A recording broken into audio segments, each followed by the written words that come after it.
Hey babe, please read this all the way through before you decide what you feel. Because I'm not writing this to manipulate you. I'm not writing this to win. I'm writing this because I'm tired of being the kind of person who hides behind later. Later became months. Months became a whole version of me you didn't deserve to meet. Secretive, conflicted, scattered, and cowardly. And I don't want to be that person anymore. Not with you. Not with anyone. I need you to know that I've been carrying a truth that has felt like a stone inside my chest. Sometimes I could pretend it wasn't there, smile, talk, make plans, act normal. But then the quiet would come. The night hours, the empty minutes after a conversation, those moments when you're in the next room or we hang up the phone and everything goes still. That's when the truth would rise up and stare me in the face like a warning. I've tried to tell myself 1,000 different stories so I wouldn't have to say this out loud. I tried to tell myself, it's complicated. I tried to tell myself, it's not serious. I tried to tell myself, I'll fix it before it becomes real damage. I tried to tell myself, if I end it quietly, you'll never have to feel it. But the truth doesn't get smaller because you hide it. It gets louder. And my silence has been poisoning everything. My mind, my peace, my choices, and most of all, what you thought you could trust about me. So here it is, straight, without the comfortable excuses. I don't want the third party anymore. Not emotionally. Not spiritually. Not in the way that matters. Not in the way a real future is built. Not in the way love is supposed to hold you steady. And I need you to hear something clearly. I'm not saying that like it's a victory. I'm saying it like a confession from someone who finally looked at the mirror long enough to see the damage. Because the most shocking part isn't just that there was a third party. It's how long I lied to myself about what it meant. How long I tried to convince myself it was something when it was actually a wound. In the beginning, I won't lie to you, there was a thrill. It felt new. It felt like a distraction from heaviness.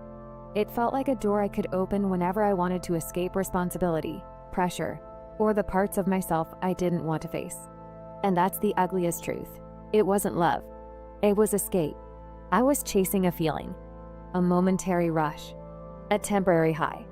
And I dressed it up as connection because that sounds better than admitting I was lost. At first, it felt exciting because it was not real life. It didn't demand the kind of depth you and I have. It didn't require the kind of honesty that builds a foundation.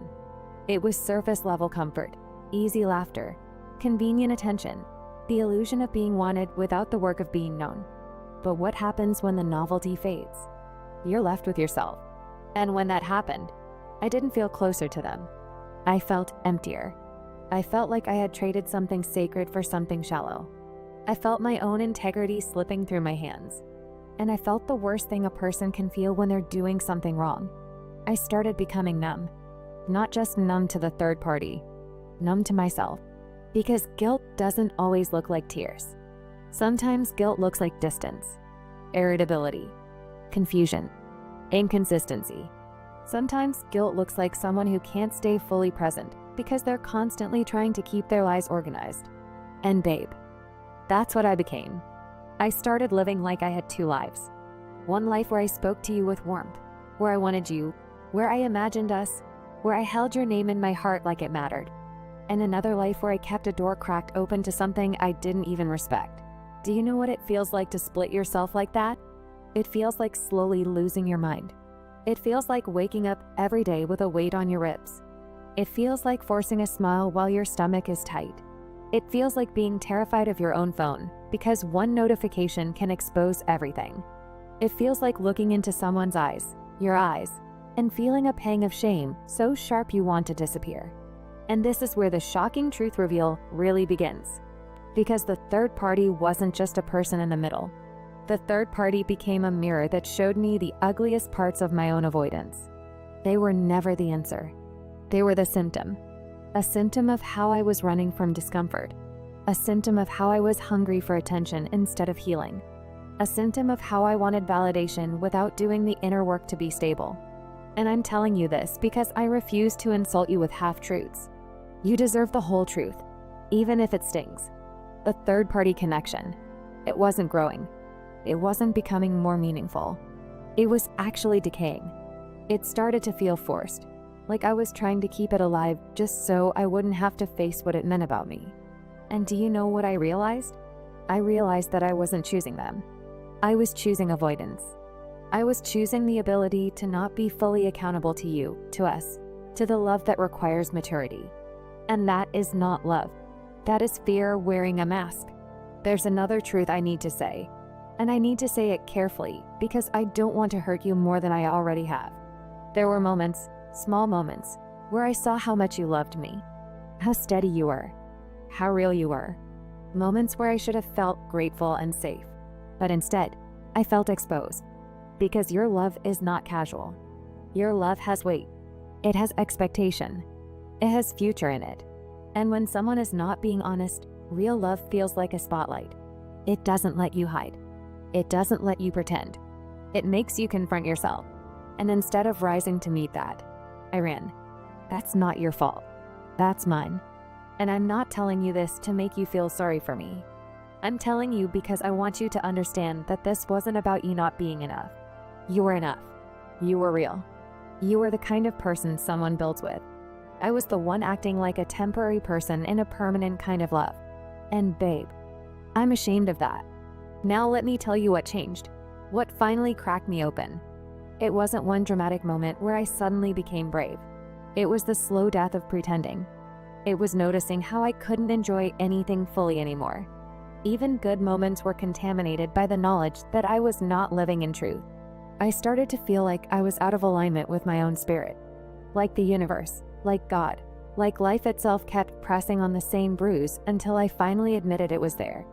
And then there was this one realization that hit me so hard it almost made me sick. I realized that if I kept going like this, I wasn't just going to lose you. I was going to lose myself. Because the longer you live a lie, the more you become someone you don't recognize. And I don't want to become that person permanently. So I'm telling you now, with trembling hands, that I'm done with the third party. Not, I'm thinking about it. Not maybe soon. Done. And I know you might be reading that thinking, why should I believe you now? That's fair. I don't deserve instant trust. I don't deserve quick forgiveness. And I'm not asking you to swallow your pain just because I finally decided to be honest. If you need to step back, step back. If you need to rage, rage. If you need to cry, cry. If you need silence, I will respect it. But I couldn't keep living like this and still claim to love you. Love doesn't hide forever.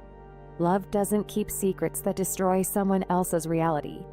Love doesn't make you doubt yourself while the other person pretends everything is fine. So I'm laying it down. All of it. And there's more. Because you deserve the deeper layer too. The third party wasn't the only thing falling apart. I've been falling apart in other ways, quietly. My stability. My confidence. My ability to feel grounded. And yes, my finances. You've probably noticed it. Maybe not all of it, but pieces. The stress. The way I've seemed overwhelmed. The way I've tried to fix things on the surface like working harder, hustling more, trying new plans, making promises to myself, but still feeling like nothing sticks. And here is the ugly connection between it all. When you live with guilt and secrecy, you don't make clean decisions. Your mind is split. Your energy is drained. Your focus is scattered. You start making choices from panic instead of clarity. You start spending to soothe yourself. You start avoiding responsibilities because your emotional load is already too heavy. You start procrastinating because facing reality feels unbearable. You start chasing quick fixes because you don't trust slow growth anymore. That's what happened to me. I've been functioning like someone running from their own consequences. And it has cost me money, time, peace, opportunities. And the scariest part is that I kept thinking, if I can just get my finances together, then I'll feel better. But it was the other way around. If I could get my truth together, then everything else would begin to settle. Because peace creates better choices. Truth creates stability. Integrity creates momentum. So when I say I'm ready to change, I'm not just talking about ending the third party. I'm talking about ending the version of me who lies. I'm talking about rebuilding my life from a place that's clean. No more half-lives. No more secret doors. No more emotional chaos spilling into every part of my world. I know this confession might feel like it's too late. It might feel like I'm only speaking because I got caught or because something forced my hand. But the truth is, I got caught by my own conscience. I got caught by the way your love kept standing there, steady, while my choices were unstable. I got caught by the fact that I can't keep looking at you, someone who believed in me, and act like I'm still worthy of that belief if I'm living in deception. So what do I want from you? Not immediate forgiveness. Not an instant, it's okay. Not a reset button like nothing happened. What I want is a chance to show you something different, through actions, not speeches. A chance to be transparent. A chance to answer your questions without dodging. A chance to let you see my phone if you want. A chance to put boundaries in place that protect us. A chance to do the uncomfortable work, therapy, accountability, whatever it takes, so you never have to feel this kind of betrayal again. And if you decide you can't do it, if you decide this is the end, I will still accept it, because the cost of my choices should not be paid by your peace. But if there is even a small part of you that still sees the person I can be, I want to fight for that. Not by begging, by becoming better, by letting my sorry look like consistency, by letting my love look like honesty, by letting my promises look like changed behavior.